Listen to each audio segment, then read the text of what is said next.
ರೇಣುಕಾಸ್ವಾಮಿ ಕೊಲೆ ಕೇಸ್ನಲ್ಲಿ ಜೈಲು ಸೇರಿರತಕ್ಕಂಥ ನಟ ದರ್ಶನ್ ರಾಜಕಾರಣಿಗಳ ಸಹಾಯವನ್ನ ಯಾಚಿಸಿದ್ರು ಅಂತಕ್ಕಂಥದ್ದು ಈಗ ಗೊತ್ತಾಗ್ತಿರೋ ಮಾಹಿತಿ. ಕೇಸ್ನಿಂದ ತಪ್ಪಿಸ್ಕೊಳ್ಳೋದಕ್ಕೆ ರಾಜಕಾರಣಿಗಳ ಮೊರೆ ಹೋಗಿದ್ರ ದರ್ಶನ್ ಅಂತ. ಆಪ್ತ ರಾಜಕಾರಣಿಗಳಿಗೆ ಕರೆ ಮಾಡಿದ್ರಂತೆ ನಟ ದರ್ಶನ್. ಬೆಂಗಳೂರಿನಿಂದ ಅಂದರೆ ರೇಣುಕಾಸ್ವಾಮಿ ಕೊಲೆ ಆದಮೇಲೆ ಬೆಂಗಳೂರಿನಿಂದ ಮೈಸೂರಿಗೆ ಚಿತ್ರೀಕರಣಕ್ಕೆ ತೆರಳುವಾಗ ಮಾತಾಡಿದ್ರಂತೆ. ರಾಜಕಾರಣಿಗಳಿಗೆ ವಾಟ್ಸಪ್ ಕರೆ ಮೂಲಕ ಮಾತಾಡಿ ನನಗೆ ಸಹಾಯ ಮಾಡಿ ಅಂತ ಕೇಳ್ಕೊಂಡಿದ್ರಂತೆ.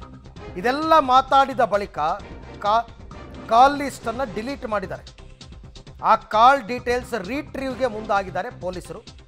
ನಾಳೆ ಪೊಲೀಸರ ಕೈ ಸೇರಲಿದೆ ರೀಟ್ರೀವ್ ರಿಪೋರ್ಟ್. ಅಂದರೆ ಇವರು ರಾಜಕಾರಣಿಗಳನ್ನ ಮಾತನಾಡಿಸಿದ್ರು, ಕೇಳಿದ್ರು, ನಂಗೆ ಹೆಲ್ಪ್ ಮಾಡಿ ಅಂದರೆ ಅರ್ಥ ಏನಾಗುತ್ತೆ ಗೊತ್ತಾ? ಆ ರಾಜಕಾರಣಿಗಳಿಗೆ ಇದೆಲ್ಲ ಗೊತ್ತಿತ್ತು ಅಂತ. ಗೊತ್ತಿದ್ರು ಅವ್ರು ಯಾಕೆ ಸುಮ್ಮನಿದ್ರು? ಹಾಗಾಗಿ ಅವ್ರಿಗೂ ಕೂಡ ನೋಟಿಸ್ ಕೊಟ್ಟು ವಿಚಾರಣೆ ಕರಿಬೋದು. ಆದರೆ ಅವ್ರು ಕಾಲ್ ಮಾಡಿದ್ರು ಅಂತ ಹೆಂಗೆ ಗೊತ್ತಾಯಿತು? ಅದು ಪ್ರಶ್ನೆ.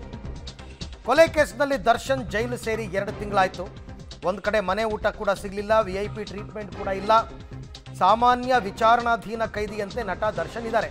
ಈಗ ಸದ್ಯಕ್ಕೆ ಜೈಲೂಟಕ್ಕೆ ಒಗ್ಗಿದ್ದಾರೆ. ಕೊಡಲ್ಲ ಮನೆ ಊಟ ಅಂದಮೇಲೆ ಒಗ್ಲೇಬೇಕಲ್ಲ, ಬೇರೆ ದಾರಿ ಇಲ್ಲ. ಪುಸ್ತಕಗಳನ್ನು ಓದಿ ಕಾಲ ಕಳೀತಾ ಇದ್ದಾರೆ ನಟ ದರ್ಶನ್ ಎಲ್ಲ ರೀತಿಯಲ್ಲೂ. ಯಾಕಂದರೆ 50 ದಿನ ಆಗೋಯ್ತು. ನಿನ್ನೆಗೆ 50 ದಿನ, ಇವತ್ತಿಗೆ 51 ದಿನ. 51 ದಿವಸದಲ್ಲಿ ಯಾರು ಎಲ್ಲೇ ಇದ್ದರೂ ಒಗ್ಗಿಬಿಡ್ತಾರೆ, ಇನ್ನೇನು ಮಾಡೋಕ್ಕಾಗಲ್ಲ. ಆಮೇಲೆ ಮೆಂಟಲಿ ಫಿಕ್ಸ್ ಆಗಿಬಿಟ್ರೆ ನನಗಿನ್ಯಾವ ಸಹಾಯನೂ ಸಿಗಲ್ಲ ಅಂತ ಆಟೋಮೆಟಿಕ್ಕಾಗಿ ಒಗ್ಲೇಬೇಕಾಗುತ್ತೆ.